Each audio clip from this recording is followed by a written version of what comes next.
I was very pleased yesterday that the President issued an executive order to stop the separation of children from their parents at the border. I see that Orrin's speaking in the mic.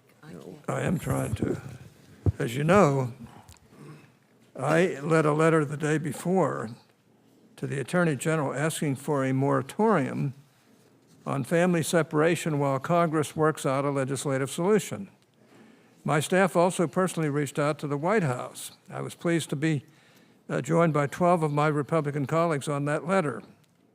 Now, I believe that sending that letter was the right thing to do, and I'm glad the President listened to me and to others who had asked him to stop the separation of families. This is an issue that demands a legislative solution. We cannot continue to separate young children from their parents, but we also cannot continue with misguided, ineffective catch and release policies.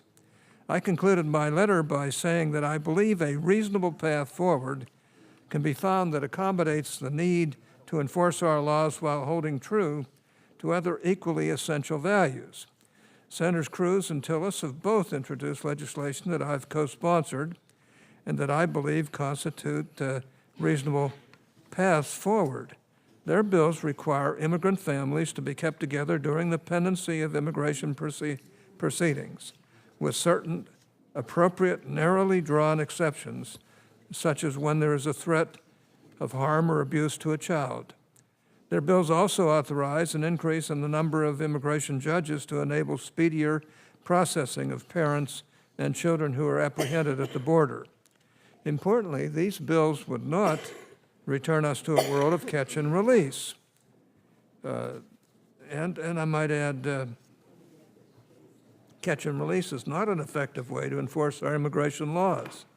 A person who enters our country illegally is apprehended and is then released pending further proceedings, has accomplished exactly what he or she wanted, entry into our country. What rational person in such a situation would return to face deportation? No one.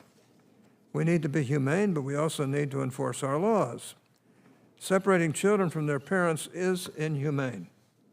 Keeping them in residential facilities while their parents' claims are adjudicated is not. Family separation and catch and release are not the only available options. Keeping individuals who enter our country illegally in custody while their claims are adjudicated is entirely reasonable. Obviously, we need to make sure they don't stay in custody too long. We need to adjudicate their claims in an efficient, expeditious manner. But we certainly can do that. There's no reason why we can't. It's within our power to ensure that immigration officials have the resources they need to adjudicate claims quickly and that residential facilities are comfortable and humane. If we can resist the temptation to run to extremes on this issue, I believe we can find a solution, and we can find one quickly. We also need to ensure that children who have been separated from their parents are reunited.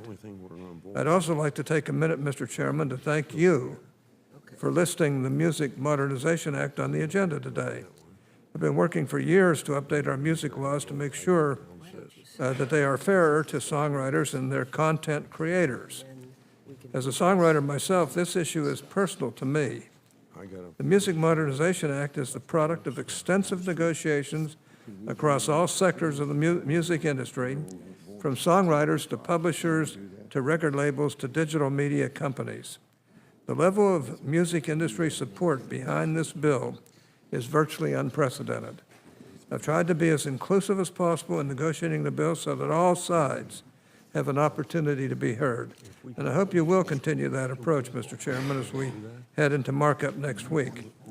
I want to be a team player on this, and that means working together with all of us.